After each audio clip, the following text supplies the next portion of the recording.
Maybe the snow will stop by then. 4 a.m. That's a few minutes before I woke up. Was it yesterday now? Yeah. Yesterday morning. It's after Around midnight the clock. now. Don't think about it. Yeah, well, I tell you what, we're all passionate about this, so of course it's a subject we love to talk about because we want to help people, because more snow is going to fall, not 6 inches more, but 1 to 2 more inches when many folks are going to bed in the next few moments and when you wake up tomorrow. I mean, right here at our patio, on the weather patio, we had as much as 8 inches of snow by around 9:30, 10 o'clock this evening. That was after about 6 inches during Local 4 News at 6, so within the span of about 3 hours, picking up 3 additional inches, and we have more snow falling right now.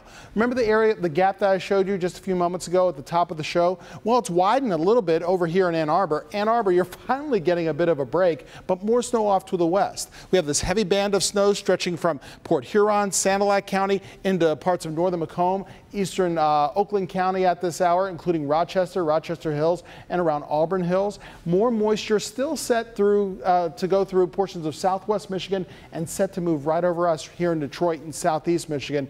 That's why I'm predicting at least another inch or two over the next few hours, from now until about 4 a.m. That snow that's yet to come still pushing through Kalamazoo and also around the Grand Rapids area. So in total, we've already seen about 9 to 11 inches in many spots. Tack on to that maybe 1 to 2 inches in general in other places. We're talking about easily 9 to 10 inches in the metro zone when you wake up on your Monday, and especially down to our south, same sort of deal, 7 to 8, 9 inches in places like Milan, areas south of Michigan Avenue, including Tecumseh, and also portions of Lenawee County, around 10 inches. Easily 10 inches or more in Livingston County when you wake up on Monday.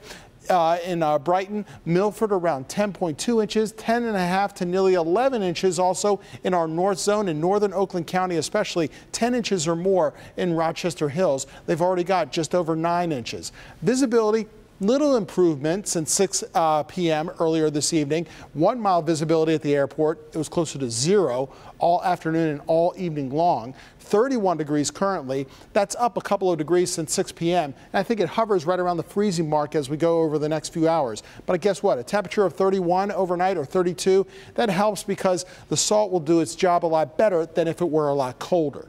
Moderate to heavy snow continues in pockets between now and 1 a.m.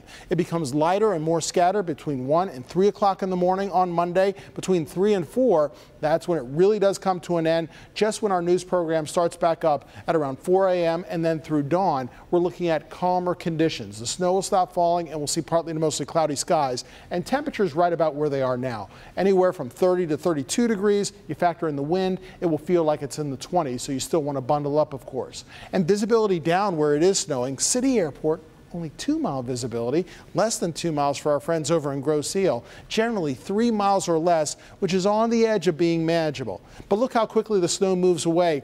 By 5 a.m., I think many of us are dry. Same thing throughout much of the morning commute and afternoon commute as drier air settles in. But we have another cold front on the way for midweek, and behind that, an Arctic blast, really sending our temperatures downward, a big polar plunge by Wednesday and beyond. We'll talk about that in a second. First, temperatures hovering in the upper 20s and low 30s overnight. Sunrise is set for 7:53 during the day on Monday. During the day, partly to mostly cloudy skies, a high of 35 degrees, slick conditions in the morning with snow just leaving, but watch out for refreezing during the afternoon commute. Not because of any additional snowfall, we just drop back down to freezing or lower during the afternoon and evening, especially when it gets darker. Then we're only in the 20s on Tuesday, and look at midweek.